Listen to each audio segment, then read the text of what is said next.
ma'am. Kaya alam nyo kung paano ipagtatanggol ang sarili nyo. Isipin nyo na lang, dahil sa mga chismis, baka tanggalin kayo bigla. Sira na agad ang karir nyo. Sayang. Tama na!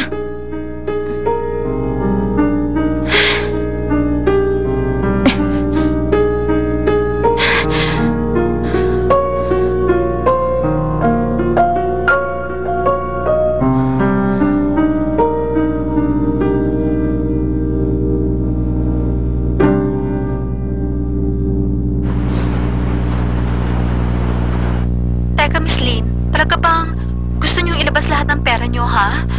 Sa itsura niyo ngayon, parang wala kayo sa tamang pag-iisip. Gusto niyo bang tawagan ko ang pamilya niyo? Maraming beses ko lang sinabi sa'yo, di ba?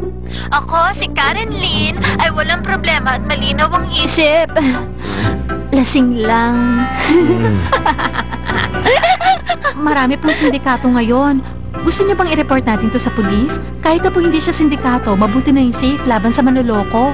Makinig ka, ang kulit mo. Hello? Asawa ko ang taong to. Hindi siya miyembro ng sindikato, okay?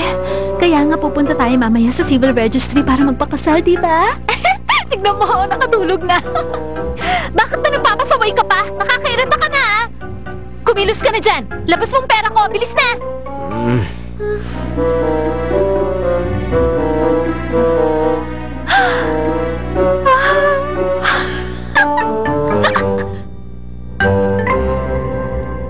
Miss Lynn, mahigit 10 beses nyo nang pinapanood ang surveillance. Kahapon, nung ma-confirm namin pag-aari niyo yung account, pinagbigyan namin kayo dahil karapatan nyo yon. Ilang beses kayong sinabihan, pero pinilit nyong kunin ang pera. Gamit ang surveillance video, siguro nakita nyo naman na hindi po kami naging pabaya. I agree, sir. I agree. Tama sinabi nyo. Kitang-kita naman sa surveillance na talagang wala kayo naging kasalanan doon. At ikaw lang ang ungas. Tinawag mo ba akong Alam mo, ungas? totoo naman eh, na napaka-ungas niya. Hopeless na siya. Ay. Hey!